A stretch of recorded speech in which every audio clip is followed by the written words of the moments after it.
The Israelites were in desperate need of guidance. They had wandered from God, facing enemies and, a lot of uncertainty. But hope was coming. A woman named Hannah prayed fervently for a child. She promised to dedicate her child to God's service. Miraculously, Hannah gave birth to a son. She named him Samuel. True to her word, she brought Samuel to the temple to serve under Eli the priest. Samuel grew up in the presence of the Lord. He learned to hear God's voice. One night, God called out to Samuel. He gave Samuel a message for Eli, a message of judgment. Eli had failed to discipline his sons, and God was going to punish them. Samuel was afraid to deliver this harsh message, but Eli urged him to be truthful. Samuel's prophecy came true, marking him as a true prophet of God.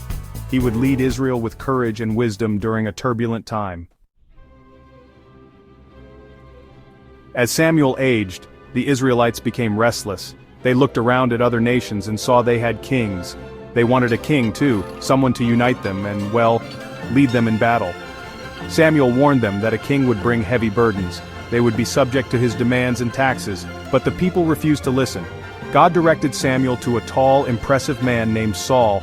Saul became the first king of Israel. At first he had many successes, winning battles and uniting the tribes. But Saul's heart began to harden. He disobeyed God's commands. In a decisive battle against the Philistines, Saul was filled with fear. He disobeyed God's instructions and made a rash decision. This act of disobedience cost him God's favor. Samuel told Saul that his kingdom would not last. A new king, one after God's own heart, would take his place. Out in the fields tending his sheep was a young man named David.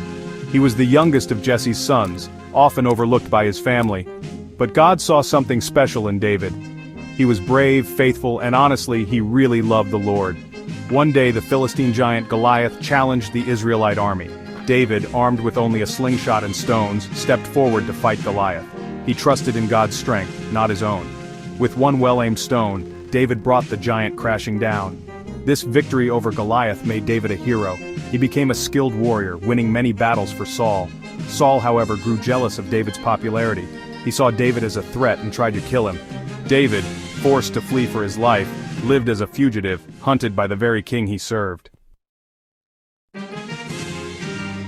Despite Saul's pursuit, David refused to harm the Lord's anointed king. When Saul eventually died in battle, David mourned his death. Finally, David was crowned king of Israel. He united the tribes, conquered Jerusalem, and made it his capital city. David's reign was marked by great victories and prosperity. He brought the Ark of the Covenant to Jerusalem. He yearned to build a temple for God, but that task would fall to his son. However, David's life was not without its shadows. He committed adultery with Bathsheba and then tried to cover up his sin. This act had tragic consequences, bringing turmoil and death to his family. David's own son Absalom rebelled against him, forcing David to flee Jerusalem. Though heartbroken, David eventually regained his throne. He ruled with wisdom and justice, always seeking God's guidance. After David's death, his son Solomon took the throne. Solomon was known for his wisdom. God appeared to him in a dream. When asked what he desired, Solomon requested wisdom to govern God's people. God granted his request, and Solomon became renowned for his wise judgments. He built a magnificent temple in Jerusalem, a fitting dwelling place for the God of Israel. People from all over the world came to witness Solomon's wealth and wisdom. However, Solomon's many foreign wives eventually turned his heart away from God. They encouraged him to worship their idols. Solomon allowed idolatry to creep into the kingdom, a betrayal of God's covenant. Because of this unfaithfulness, God declared that the kingdom would be torn from Solomon's descendants. Solomon's son, Rehoboam, inherited the throne. He lacked his father's wisdom and alienated the people. The kingdom split in two, Israel in the north and Judah in the south. A succession of kings ruled over these divided kingdoms. Many of them were wicked, leading their people astray with idolatry and injustice. Prophets like Elijah and Elisha arose to challenge the kings and call the people back to God.